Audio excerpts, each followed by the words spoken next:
साल था 1971। Portland Oregon से सिएटल वॉशिंगटन जाने वाला एक कमर्शियल प्लेन को हाईजैक कर लिया जाता है और फिरौती मनी लेकर उड़ते प्लेन से भाग जाता है और उस शख्स की आज तक पहचान नहीं हुई है।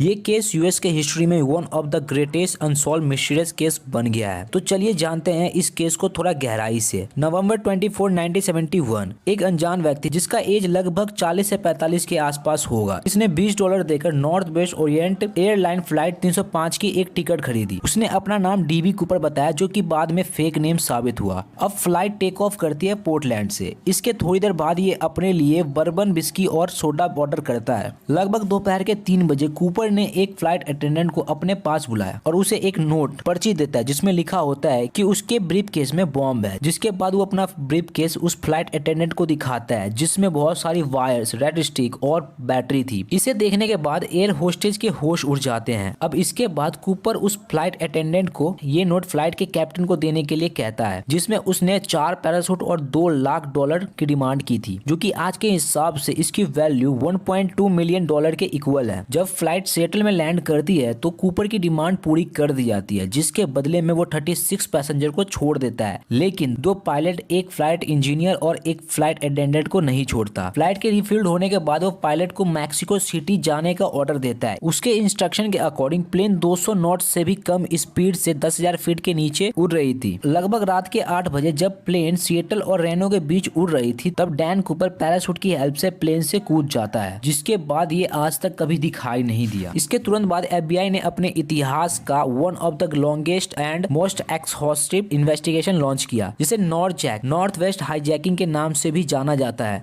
इनिशियली एफबीआई को लगा कि कूपर दोनों प्लेन और एरिया को जानता था और ये भी अनुमान लगाया गया कि उसने मिलिट्री में सर्व किया होगा और हो सकता है कि वो एक पैराट्रूपर हो। बट एजेंसी ने रिसर्च के बाद ये डिसाइड किया कि वो एक एक्सपीरियंस स्काई ड्राइवर नहीं था। एजेंसी ने पहले 5 सालों में लगभग 800 सस्पेक्ट को देखा, जिसमें से लगभग सभी को एलिमिनेट कर दिया। कुछ को डीएनए के बेस पर किया, लेकिन इनमें से एक को प्राइम सस्पेक्ट के तौर पर अरेस्ट किया गया, जिसका नाम था रिचर्ड फ्लॉयड मैकॉय। लेकिन बाद में इसे भी छोड़ दिया गया क्योंकि जो इन्फॉर्मेशन प्रोवाइड की गई थी 2 फ्लाइट अटेंडेंट के द्वारा, वो इससे मैच नहीं कर रहा था, जिसके कारण इसे भी छोड़ दिया जाता है। बहुत सारे लोगों का ये मानना है कि कूपर ऊपर से कूदने के बाद जिंदा नहीं रहा होगा, क्योंकि उस ऊंचाई पर हवाएं 200 मील यानी 322 किलोमीटर पर आवर की स्पीड से चलती है और जिस पैराशूट को उसने यूज किया था उसे चलाया नहीं जा सकता था। सालों बाद एजेंसी को 1980 में एक ब्रेक मिला, जब एक लड़के को $5800 वाला एक सड़ता हुआ पैकेज मिला, जिसे कोलंबिया रिवर के किनारे दफनाया गया था। पैसे के सीरियल नंबर फिरौती के उन सीरियल नंबर से मैच कर रहे थे। हालांकि काफी सर्च के बाद भी कुछ नहीं पता चला। ये इन्वेस्टिगेशन ऐसी चलती रहती है, लेकिन 2016 में एफबीआई ने ऑफिशियली इस केस की इन्वेस्टिगेशन को क्लोज कर दिया गया, जिससे ये केस यूएसए की हिस्ट्री में one of the greatest unsolved mysterious case बन गया।